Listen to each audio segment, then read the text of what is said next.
আপনার মানসিকতা কেমন? কেউ শিবলিঙ্গকে পাথর রূপে দেখে, আবার কেউ একটা পাথরকে শিবলিঙ্গ রূপে দেখে। আপনি কিভাবে দেখতে চাইছেন, আপনার রুচির উপরে ব্যাপার।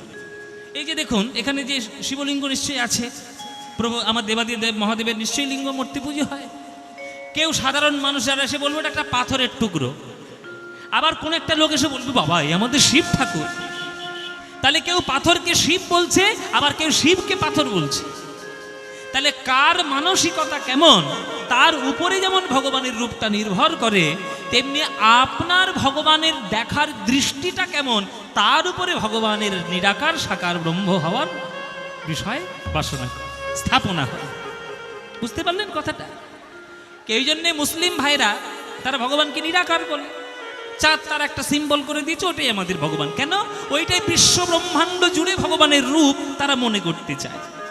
আর আমাদের সনাতন শাস্ত্রে ওই বিশাল ব্রহ্মরূপকে আমার সাধনার মাধ্যমে আমার হৃদয়ের মূর্তির মতো গড়ে নিয়ে তাকেই আমি পুজো করব, এইটা আমাদের সনাতন ধর্মের রীতি।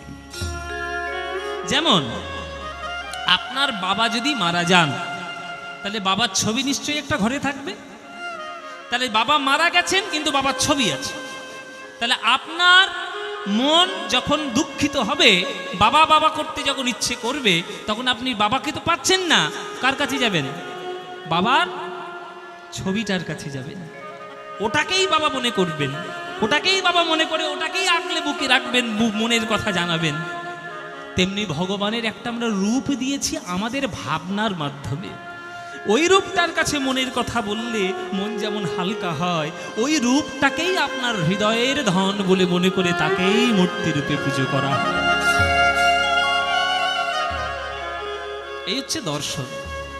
এগুলোর পড়াশোনা করতে হয়, জীবনের অনুভূতি চাই, তবে তাহলে হবে, নইলে হবে না।